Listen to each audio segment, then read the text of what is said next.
going to go ahead and get started. Can everybody hear me okay? All right. So my name's Dr. Commissaris. I am from University of Michigan. I'm a third-year resident. And today we're going to be talking with you guys about resuscitating your dying lectures using evidence-based techniques in both cognitive science and visual design to create more engaging, more visually appealing, and more effective lectures. I'm going to let the rest of my team introduce themselves before we get started. My name is Dr. Shah. I'm also a resident rising fourth year at the University of Michigan. And my name is Merritt. I'm faculty at Brown in pediatric emergency medicine and direct the MedEd fellowship. Sarah Michael from the University of Colorado, also a fellowship director in medical education science. All right. So the problem that we're facing is that lectures aren't going away.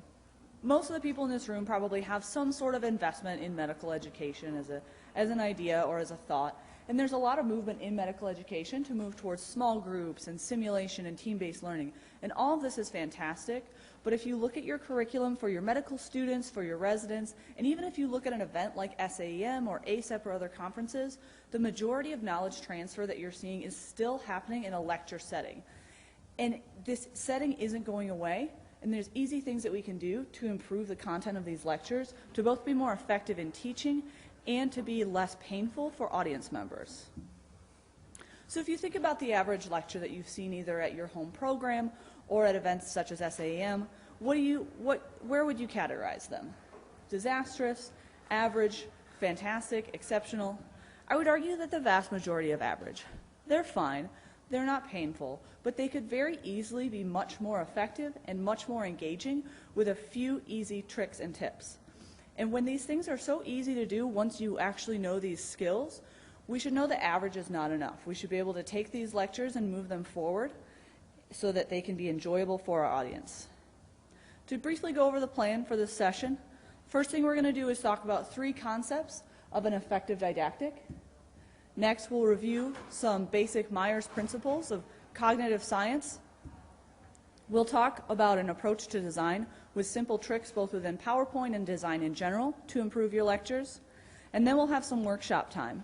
At this point, what we'll ask you guys to do is team up in small groups of 2 to 3, ideally with each group having at least one person with a laptop. We've pre-made some very bad slides that we're hoping you guys will have about 25 to 30 minutes to work on and improve. And then at the end, we'll show off all of your guys' excellent work and retention of this knowledge. Then at the end, we'll wrap up and kind of review some of our key learning points for the day. So the 3 fundamentals to every lecture are first the message. What are you trying to get across? What is the meat of your discussion? This is the foundation for any lecture. This is the most important piece. Even though we're not spending the most time on it today, it's the most important piece. Next comes the visuals. This is what we're going to spend the majority of our time today on. These should complement your message. These should help enforce your message and not distract your learners from what you're supposed to be learning. Lastly is your delivery. How do you seal the deal? How do you close your lecture? This is not actually in the scope of our talk today. Happy to talk with anyone who's interested in this in person and provide resources, but today we'll mostly be focusing on the visuals. So to go over the message first, there's a couple of key things. The first thing you want to do when you're planning your message is focus. Imagine yourself as the learner. If there was 1 or 2 things that that person is going to take away from your lecture, you want it to be the things that you think are important. You want to clarify. Really whittle those things down to the most important messages. And use restraint. Cut out the rest of your lecture that's irrelevant, that's background information that is redundant, or that goes too far into tangents that are unrelated. You want to prepare an analog. And what I mean by this is don't jump right into a PowerPoint slide deck. That's the equivalent of filming a movie before you've even written the script. What I'd recommend is taking a pen and paper and sticky notes and basically writing down concepts, writing down learning points, rearranging these as you would a storyboard. Think about these, give yourself some time, and then be brutal. Throw some of them away. Throw a lot of them away. Change them entirely, but make yourself a plan before you jump into finding out pictures and picking a slide set. When you start out your message, you want to start with a clear description of the problem. For example, lots of lectures are bad. That's our problem. The next stepping stones is what your presentation is doing to actually get from point A to point B. The end is a summary and a call to action. Remind your learners, what did you teach them and how are they going to use this? For example, I taught you better things for slides and your next slides will be better. Lastly, you'll make it stick. Once you've decided on your message and honed down the most important key pieces, that's when you'll move into your visuals in order to make your presentation as effective as possible.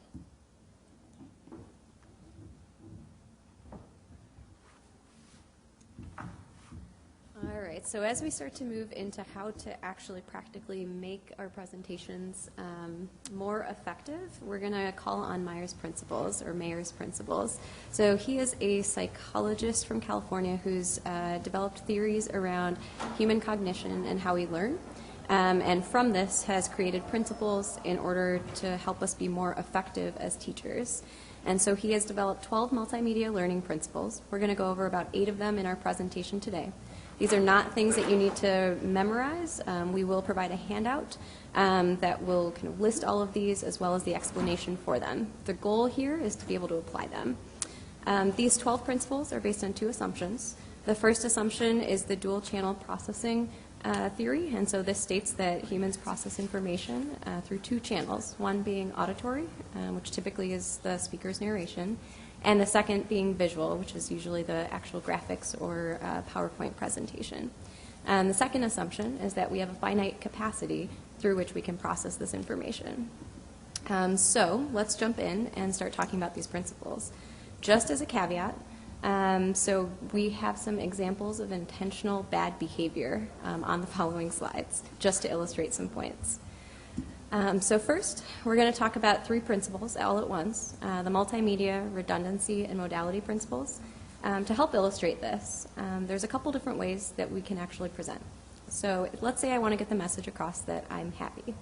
I could simply say I'm happy and have you stare at this wonderfully white screen. I could also put text up and not actually say the words, but just expect that you're going to read this and get the message that I'm trying to get across. I could also enhance this and put a picture as well as say I'm happy along with the text on the screen. Or lastly, I could simply say I'm happy and have the actual image to support what I am saying. And so what's illustrated here are those 3 principles that we discussed. Most of you, I think, would agree with me when I say the last one was probably the easiest for you to process and understand, and the presentation supported what I was saying as opposed to just repeating it. And so to kind of illustrate all of these, the redundancy principle states avoid redundancy. So if I'm saying something, I don't need to write it. The modality principle says it's much better to say something as opposed to writing it. And then the multimedia principle says enlist as many senses as you can, and people learn best when different senses are enlisted. So for example here, the auditory is my narration and the visual is my presentation. And then Carrie? All right, so the next principle that we're going to talk about is the coherence principle. And this is that people learn better when extraneous things, including pictures, words, sounds, animations, unrelated videos, are excluded. This is an example of a bad slide. Basically, trim the fat. Logos are distracting. PowerPoint templates can be distracting. Extra animations can be distracting. And what you want your learner to focus on is your key learning points, including your multimedia and your narration. For example, this slide, when discussing a chest x-ray, you might be tempted to put the x-ray in half of the slide, label it as a chest x-ray, put up a mnemonic that you like to use for chest x-rays, and also name your pathology. The problem with this is that the x-ray is about half the size that it could be.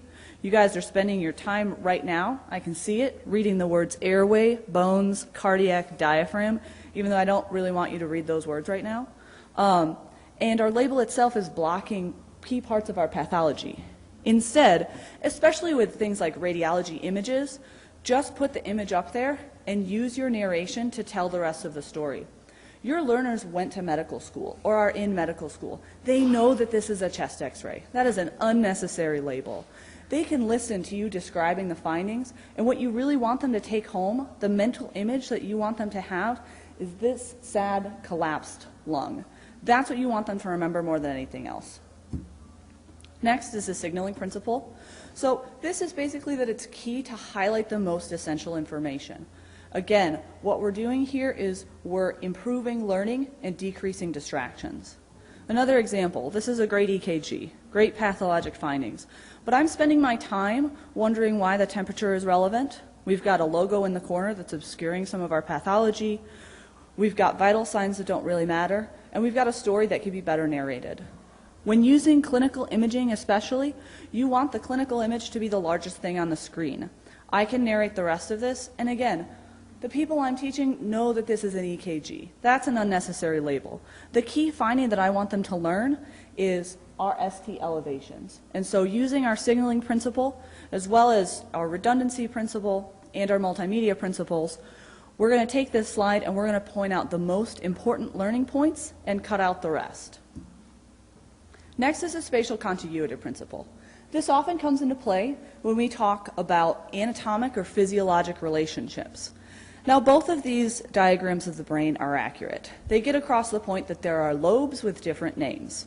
But on the one on the right here, I am spending a small part of my short-term memory remembering that the front is A and A is frontal lobe. That back part is F and F is occipital lobe. I'm spending cognitive energy providing meaningless labels to things that aren't actually related to what I need to be learning.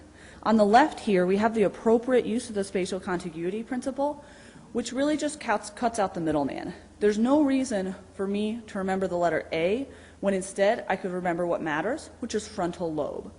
This can be utilized in lots of settings, but typically in medicine we see it in anatomy and physiology. Next is the image principle. Now I can see that you guys are not listening to me. You're looking at that image of me. You're wondering when it was taken. She looked like a baby in that photo. It was intern year. Maybe a haircut occurred. Whenever someone's speaker's image is on the screen, there's not actually added benefit. And if anything, it can be distracting. You wonder if that person has lost weight, or when did you start dyeing your hair? Or like, that's just an interesting picture in general. I wonder when they're going to replace it. This applies to lectures and it applies to online learning modules. It's an understandable impulse. Your name is on something, you did this thing, and especially online, you're not necessarily there interacting with the audience, presenting it, and so the impulse is to put your face out there. But it doesn't actually help people learn, it doesn't help people remember you in connection to this, and it's distracting. A quick sidebar to discuss the segmenting principle. So if anybody has just attended too many burnout sessions and they're just going to quit and get a job as a YouTube influencer, this is something I could recommend. So this is called the Pineapple Challenge. What you do is you go to your laptop, you turn on the webcam, you buy a pineapple, and you eat the whole thing with no utensils. No fork, no knife, no fancy pineapple core, no nothing. You just go to town. When we design a lecture that has no background information, no segmenting, no delicious bite-sized pineapple pieces, this is what we're doing to our learners. We are not letting them get any of the nutritious value of the appropriate bite-sized chunks of lecture. So when you're designing your lecture, go back to that message phase.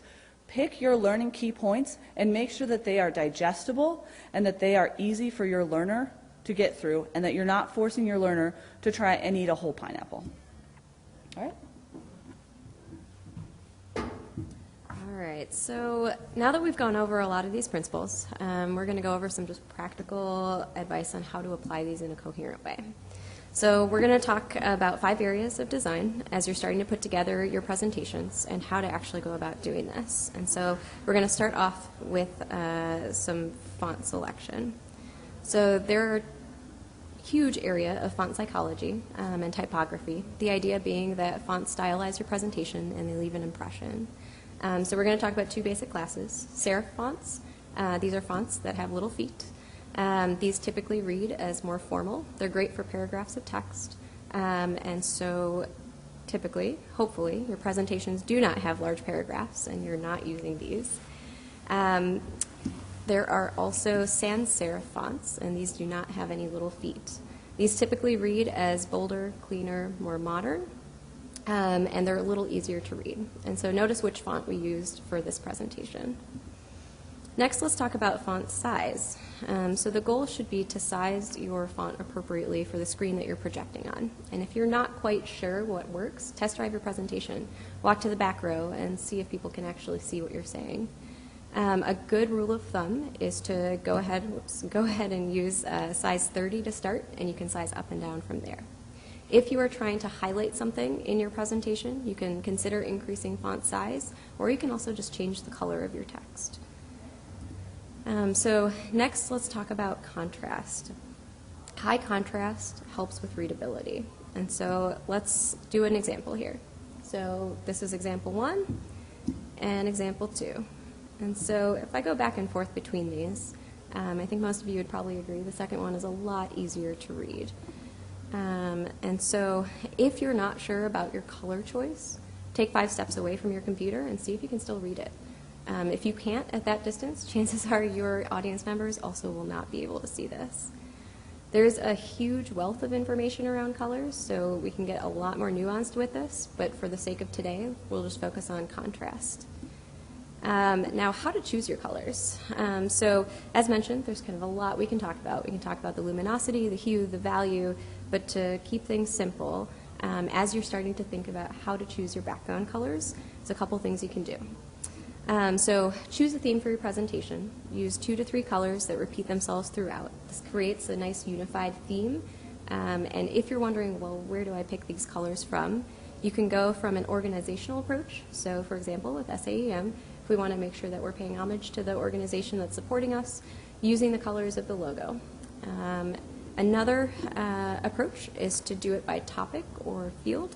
And so choose a photo and pick 2 to 3 colors off of that. So for example, if I'm doing a talk on EKGs or a cardiac talk, I might choose these colors based on, a typical EKG. All right, so next we're going to summarize a couple suggestions, and this is going to relate back to the educational theory that we talked about, but this is really kind of looking ground up as you're building your presentation. So first and foremost, turn your words into pictures. So we've reiterated this throughout the presentation, but this employs the multimedia and modality principles. So show it and speak over it as opposed to just writing your whole presentation on your slides. So again, to reiterate, the visual should be your presentation and the auditory should be your narration. Next, only have 1 to 2 points per slide. And this comes back to our segmentation principle. The working memory can only handle a certain amount of information at one time, and so be cognizant of that and help your learners and work within that. And so, for an example, if I'm thinking about the CRASH 2 trial and I'm putting together a presentation, and let's say I want to summarize some of the results from it. So this would be an example of a slide. And basically, I think this communicates effectively. I could say over this, when TXA is administered within 3 hours of a bleeding trauma patient, it's shown to have mortality benefit. Next, embrace your white space. You do not need to fill your slides completely with text or pictures. And so just to go back to that slide, notice there are only 3 words on here. There's high contrast between my background and my text, and there's one photo. And lastly, tell a story with your data. And this goes back to the signaling principle. And so what do I actually mean by that? So this is one of the figures from the CRASH 2 trial. And again, just to use this as an example to illustrate what I mean. On the y-axis, I have time to treatment. This is the time between the person's accident or traumatic event and receiving TXA. On my x-axis, there's the odds ratio. This is the likelihood of mortality from bleeding in that trauma patient. And so below 1 illustrates that there was decreased mortality from bleeding. The gray space that you're seeing there illustrates the 95% confidence interval. And so what I'm really interested in is where that 95% confidence interval goes below 1. And so here in that shaded area, we can see that that's the point of interest, and that corresponds very nicely with about 3 hours.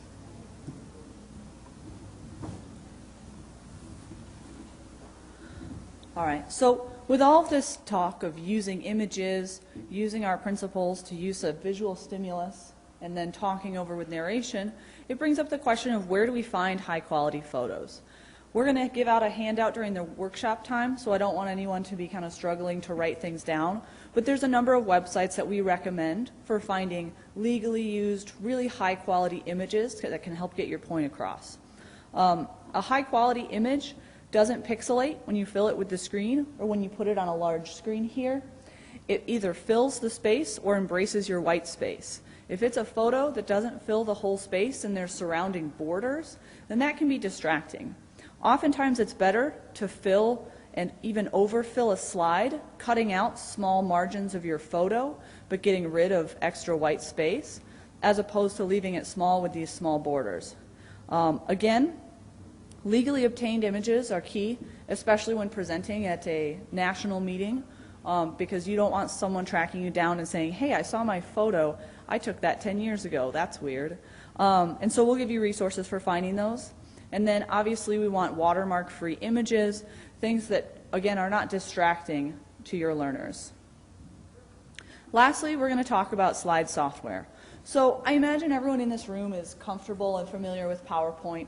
It's the most frequently used slide software. But today we're going to be using Google Slides. It has a very similar set of functionality. It has all of the same animation technology, inserting images, all of those same things.